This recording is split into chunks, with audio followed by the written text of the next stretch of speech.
New. Past tense. I don't know why I say it at all. Sarah's my aunt.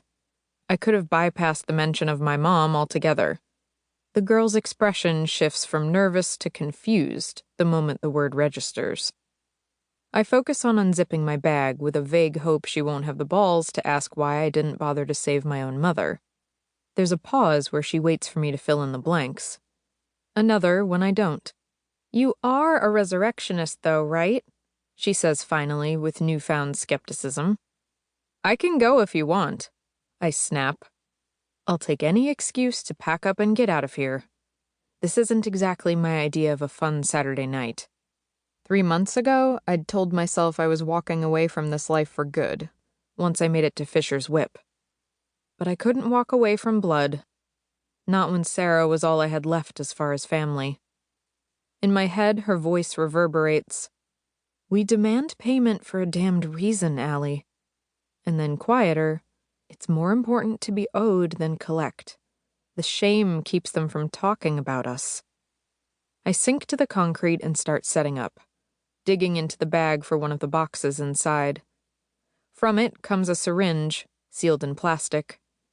Seeing it will make her think I'm injecting him with some sort of drugs instead of my own blood.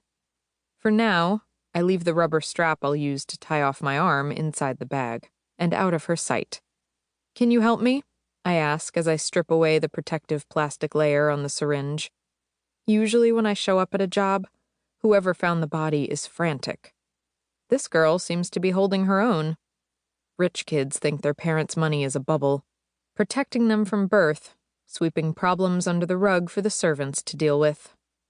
Still, it's better to give her a job, something to focus on before she takes it upon herself to question me about my mother. "Can you get some blankets? He'll need to be warmed up once I do my thing." I take my first good look at the body. After death, there are certain reactions, flags to tell me it's too late, that the victim is too far gone. The pale pallor is normal and expected. The dark coloring where his skin touches the concrete is not. Not yet, anyway.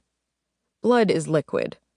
When the heart stops pumping, that liquid starts settling half an hour after death, pooling at the points closest to the ground.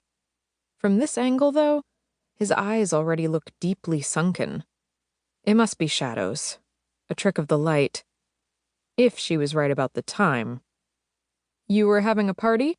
I ask. I turn in time to watch the color fade from her cheeks. "My parents are out of town. Sarah promised she wouldn't tell them." This close, I can smell the alcohol on her breath. Dread curls in my stomach. "When was the party?" I ask quietly. "This afternoon?" Her chin trembles. "I passed out. Everyone was gone," she says. She scoots closer to me, eyes anime wide, wet and brimming. "I called as soon as I got him out of the pool. I promise. You can still save him, right?" I reach forward for the boy's arm and try to lift it. His muscles are locked, frozen in rigor mortis. Not a chance in hell, I think. Aside from the time limits, anyone at that party could have seen him die before they took off. If he shows up in town, a bunch of teenagers start whispering zombie or miracle.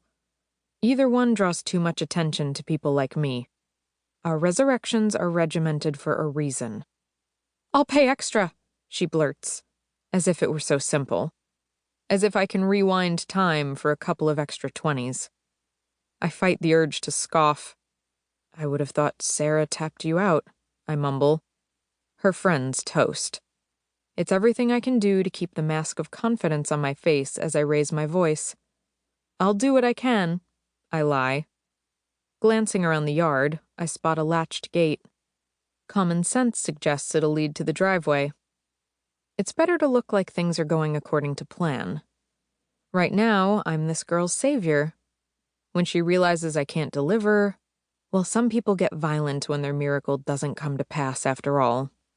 I've got a nice scar from a knife wound 2 years ago to prove it. "Hey," I say too brightly. "Let me get to work and you go get those blankets, okay?" She bobbles her head in a relieved nod and smiles through her tears. "Of course, anything."